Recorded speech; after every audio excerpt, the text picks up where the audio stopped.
नमस्कार, आदाब, सलाम, वड़क्कम, सत श्री अकाल। कैसे हैं आप लोग? मेरा नाम है Jayant Shilanjan and welcome to my channel.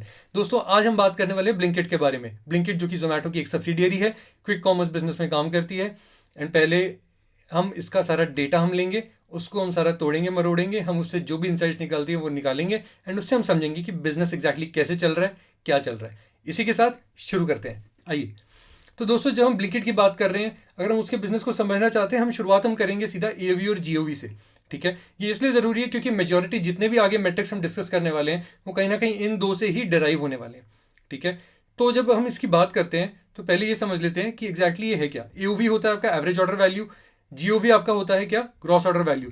तो जब हम इन दो मेट्रिक्स की बात कर रहे हैं, आप अगर एओवी का नंबर देखोगे तो ये रेड वाली जो लाइन है उसको आप फॉलो करो। ठीक है, 528 था 4 क्वार्टर पहले, 568 हुआ, 553 हुआ, 522 हो गया।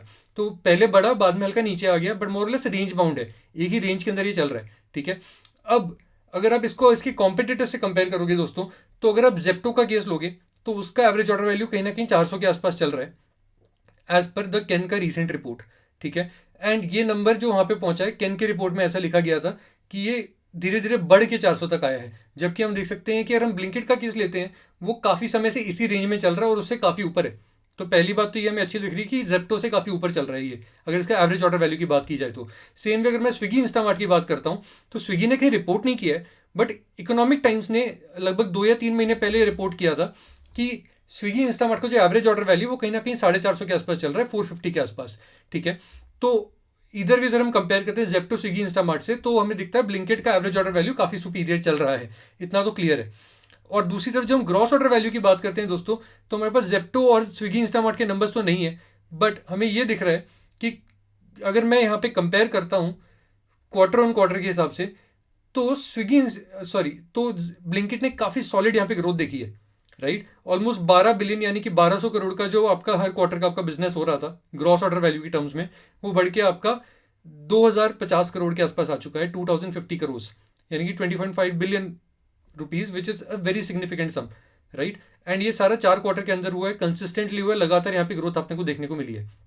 तो ये कहीं ना कहीं ये दिखाता है कि नंबर ऑफ ऑर्डर्स काफी बड़े होंगे, क्योंकि आपका एवरेज ऑर्डर वैल्यू तो बढ़ा नहीं है। ठीक है, तो अगर नंबर ऑफ ऑर्डर्स बढ़े हैं तो ये कैसे हुआ होगा, क्या हुआ होगा, डेटा हमें क्या बताता है, आइए उस तरफ आगे बढ़ते हैं। बट वो हम सोचें उससे पहले एक चीज समझना जरूरी है कि ये जो एओवी जीओवी के जो नंबर्स थे वो एक्जैक्टली कैलकुलेट कैसे हुए होंगे, इसके पीछे साइंस क्या है। ठीक है, तो पहले ये वाली चीज हम समझते हैं कि इनको हम कैलकुलेट कैसे कर सकते हैं।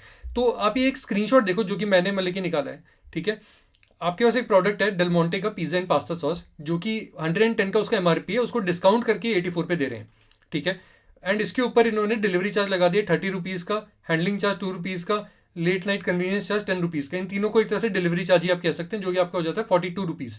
ठीक है, अब अगर आप देखें तो इसका ओवरऑल ऑर्डर वैल्यू है 127 रुपीज़, जो कि मुझे कल ये चार्ज कर रहे थे। ठीक है, बट अगर इसी ऑर्डर का अगर ग्रॉस ऑर्डर वैल्यू इस कंपनी को बताना होता, ब्लिंकिट को बताना होता, तो वो उसको ऐसे कैलकुलेट करते, MRP plus delivery charge plus handling charge plus convenience charge.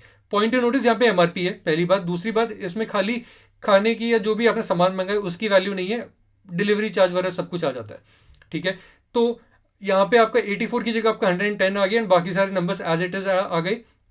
तो इनको आप ऐड करेंगे तो आपको मिलता है 152 का जीओवी। तो अगर आप देखोगे दोस्तों, order value 127, gross order value 152, ये आपका कहीं ना कहीं 20% का फर्क है। ठीक है, ये जरूरी नहीं हर ऑर्डर में इतना बनेगा, डिपेंड करेगा कि एमआरपी और सेलिंग प्राइस में कितना डिफरेंस है। लेकिन किसी ऑर्डर में शायद 5% हो, किसी में 25 या 30% हो, यहाँ पे बहुत सारा डेविएशन है। एंड इस कारण से ये कि कभी भी कंपनी ने ये एग्जैक्ट नंबर नहीं बताया है कि एग्जैक्टली कितने रुपए का सामान ब्लिंकिट के थ्रू बेचा गया है, वो हमें ग्रॉस ऑर्डर वैल्यू बताते हैं। ठीक है, तो वो आप इंडिकेटिव एक ले सकते हो कि ये नंबर ऊपर जा रहा है, कुछ ना कुछ ऊपर गया होगा एटसेट्रा, बट आपको एग्जैक्ट वैल्यू कभी नहीं पता चलेगी कि हाँ ये कितना ऊपर गया है, कितना है। ठीक है, बट नंदलेस वो एक इशू है जो कि कंपनी ही रिपोर्ट नहीं करती है। तो हम gross order value, average order value इस तरह से कैलकुलेट किया गया, हम उसके हिसाब से आगे बढ़ेंगे। इसी के साथ आगे अभी जरा ये समझते हैं कि बाकी के जो कंपनी के डेटा नंबर्स हैं वो क्या बताते हैं हमें, डेली ऑर्डर्स के बारे में, डार्क स्टोर नेटवर्क के बारे में, सब कुछ समझेंगे हम। तो आगे बढ़ते हैं। तो दोस्तों, यहाँ पे अगर आप देखोगे तो यहाँ पे आपके पास 4 चार्ट्स आ रहे हैं, जिसमें ऊपर अगर आप इन दोनों विंग्स में देखोगे, आपको डेली का एवरेज जीओवी ही आपको मिलेगा। ठीक है, एवरेज ग्रॉस ऑर्डर वैल्यू। तो अब देखोगे तो एवरेज ग्रॉस ऑर्डर वैल्यू आपका दिन का लगभग 22 से 23 करोड़ का जा रहा है, जो कि पहले आपका 13 करोड़ का होता था। ठीक है, ये बहुत ही साइजेबल ग्रोथ यहाँ पे हुई है। ठीक है, तो अगर हम ये वाले नंबर से हम देख रहे हैं तो ऊपर का जो एओवी का नंबर हमने देख लिया है, तो उसके हिसाब से हमने जैसा कहा था कि डेली एवरेज ऑर्डर्स में काफ़ी ज़्यादा बढ़ोतरी होगी, वो भी हमने दिख रहा है यहाँ पे, जो कि आपका 2.5 मिलियन से 4.4 मिलियन हो गया है, यानी कि लगभग 25 लाख से बढ़ के 44 लाख हो गया है, 44 लाख हो गया है। अब ये चीज़ जब हुई है तो आपका पर स्टोर, ठीक है, पर डार्क स्टोर जो आपकी कमाई होती होगी उसमें भी बढ़ोतरी हुई होगी। वो वाला नंबर हमने यहाँ पे हमने निकाल लिया, क्योंकि कंपनी ने हमें दे रखा है कि पहले दिन का एक एवरेज आपका जो डार्क स्टोर है कंपनी जो ऑपरेट करती है वो 3.1 लाख रुपीज़ का, यहाँ पे आपको देखना है, ये दिन का 3.1 लाख रुपीज़ का बिजनेस करती थी ग्रॉस ऑर्डर वैल्यू की टर्म्स में, वो अब 6.3 का कर रही है, यानी कि डबल से ऊपर हो गया है। ठीक है, एंड ये जो आपका नंबर हुआ डबल से ऊपर, इसके थ्रू हमने यहाँ पे एक और चीज़ हमने यहाँ पे निकाल ली जो कंपनी खुद से नहीं देती है, बट क्योंकि हमारे पास ये था कि एक एवरेज स्टोर का दिन का ग्रॉस ऑर्डर वैल्यू कितना है एंड कंपनी हमें ओवरऑल ग्रॉस ऑर्डर वैल्यू देती है, तो इससे हमें ये मिल गया है कि total number of dark stores कितने हैं। तो कहीं ना कहीं यहाँ से 4 क्वार्टर पहले 421 डार्क स्टोर्स थे इनके, जो गिर के 363 हो गए हैं। ठीक है, तो ऐसा भी है कि भाई इन्होंने कई नए डार्क स्टोर्स खोले भी होंगे इस दौरान में, पर इन्होंने काफ़ी सारे डार्क स्टोर जो कि अनप्रॉफिटेबल थे या फिर वहाँ पे जहाँ पे ज़्यादा ऑर्डर्स नहीं आते उन्होंने वो बंद भी करे हैं, जो कि लॉस मेकिंग थे। ठीक है, अब यहाँ पे आपको एक चीज़ समझनी होगी कि कंपनी ने एक और नंबर रिपोर्ट किया है कि बेसिकली उनका जो ओवरऑल आज से मतलब कि जब बेसिकली जब जोमेटो ने ब्लिंकिट को अक्वायर किया था तब उन्होंने एक नंबर बताया था कि ब्लिंकिट का एवरेज जो डार्क स्टोर होता है उसका एरिया होता है 3,000 स्क्वायर फीट, 3,000 स्क्वायर फीट। ठीक है, अब लेटेस्ट जो मतलब कि इन्होंने जो रिजल्ट दिए उसमें इन्होंने बताया कि ओवरऑल कितना एरिया उनके पास है। ठीक है, कितना एरिया के डार्क स्टोर्स हैं, तो अगर मैं नंबर ऑफ डार्क स्टोर से डिवाइड करूँ तो मुझे मिलता है 3,500 स्क्वायर फीट। तो कहीं ना कहीं इनके नंबर ऑफ डार्क स्टोर कम हो गए हैं लेकिन ये बड़े डार्क स्टोर खोल रहे हैं, इतना तो क्लियरली हमें दिख रहा है। ठीक है, जिसका दो तरह के इसके मतलब रीजन हो सकते हैं। एक हो सकता है कि बेसिकली वो कम डार्क स्टोर से ज़्यादा लोगों को सर्व करना चाह रहे हैं इसलिए वो ज़्यादा कैपेसिटीज़ रख रहे हैं, और दूसरा हो सकता है कि वो ज़्यादा SKUs रख रहे हैं, यानी ज़्यादा प्रोडक्ट्स रख रहे हैं, ज़्यादा तरह तरह की।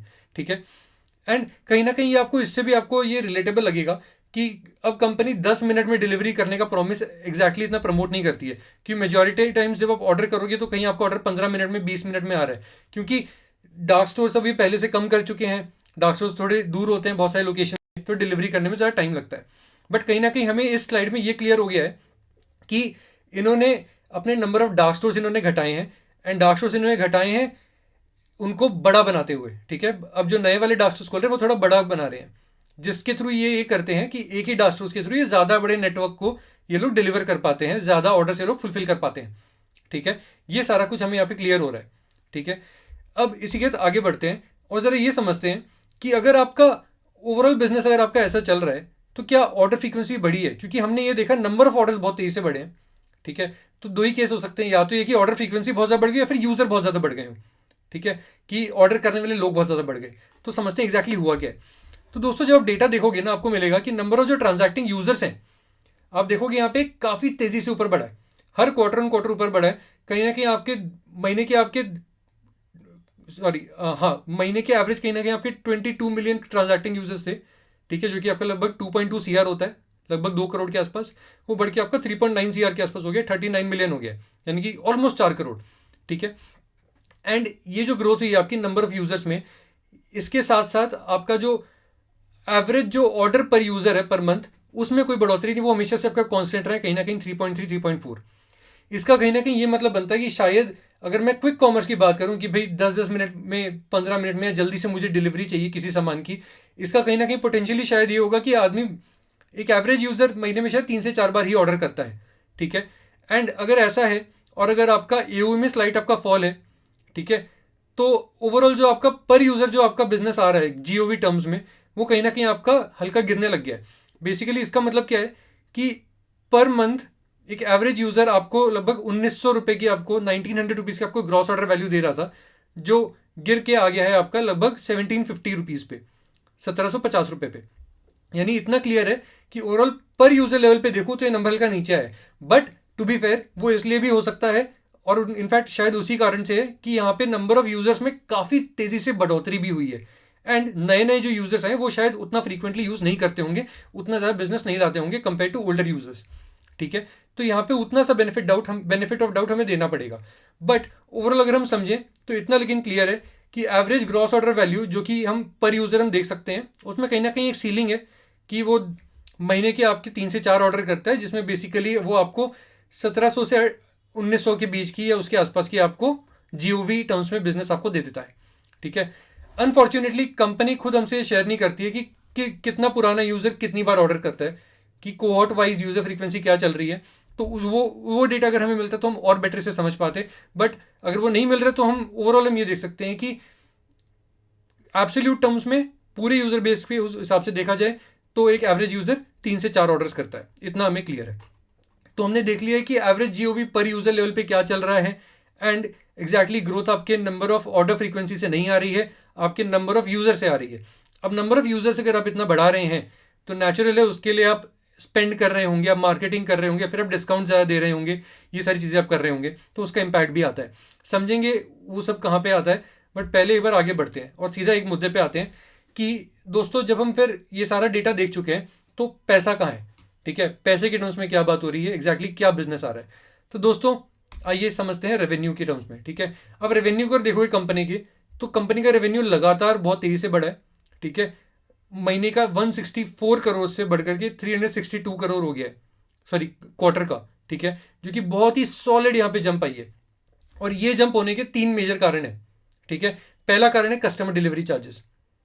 आप कस्टमर को डिलीवरी आप चार्ज करते हो, अब नंबर ऑफ डिलीवरीज ही बढ़ गई हैं तो नेचुरल है उसके थ्रू जो डिलीवरी चार्ज आप कलेक्ट कर रहे हो वो भी आपका बढ़ जाएगा। तो एक अच्छा खासा चंक तो उससे आए, उतना में क्लियर है। ठीक है, दूसरी जो चीज़ है, अगर आपने कस्टमर डिलीवरी चार्ज अपने बढ़ाया होगा तो उसका भी इंपैक्ट आएगा। ठीक है, अब हम अगला अगर हम मेट्रिक देखें वो है एड इनकम। इन्होंने क्या किया, ब्लिंकिट का जो अपना प्लेटफॉर्म है उस पर ये जो ब्रांड्स हैं, जो सेलर्स हैं, जिनका सामान वहाँ पे बेचा जाता है, उनको ऑप्शन देते हैं कि बेसिकली आप हमें पैसा दो, हम आपकी लिस्टिंग को टॉप स्पॉट देंगे, जिससे आपके जो प्रोडक्ट है उसकी विजिबिलिटी बढ़ेगी, उसकी सेल बढ़ेगी।